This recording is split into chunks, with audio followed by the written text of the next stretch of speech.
The word Satan means accuser.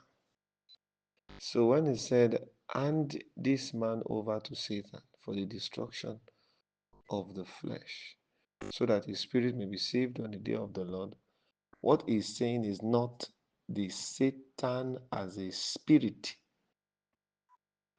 is referring to certain people who function as an accuser.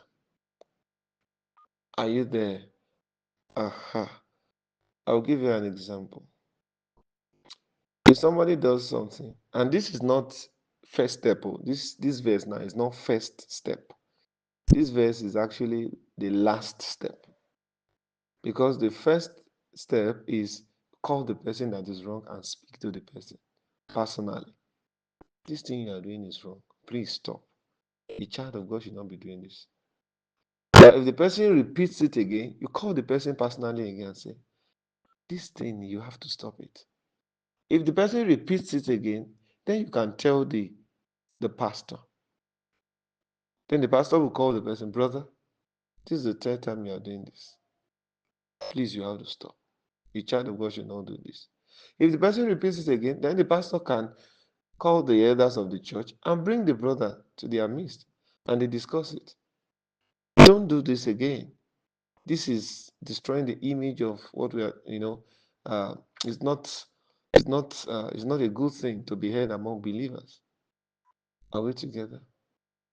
Now, if the brother now does it again, then you now move to this verse. That's when this verse will now happen. So this thing Paul is saying here is not first step, it's actually the last step. So handing him over to Satan is not Satan as a spirit. No. The word Satan is accuser. So that means, now the question will now be, at what point do we hand people over to Satan? Now that's the question to ask. Now, handing him over to Satan now simply means because we have warned this brother or this sister and he kept on or she kept on repeating the same thing, then we need to announce it publicly in the fellowship and give him a discipline publicly. Are you there? So by doing that, maybe we say, okay, brother, from next Sunday you have to stand. You stand outside. You come, make sure you come early for every of the service, and then you stand at the back till the service will end, and you will do that for 3 months. That's the discipline, and this was done openly. The next service, when he comes early and he stands at the back and Bible study is going on, people are dancing, people are jotting, he's just at the back taking his own jotting from that. He cannot even sit, he's just standing. Are you there? After the meeting, there is, our growth level is not the same.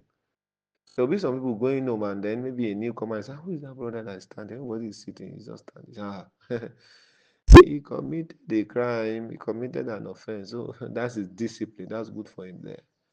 And then some people will be talking about it, and then some you will hear. Are you there? Those things that people will now be saying because the growth level of individuals are not the same.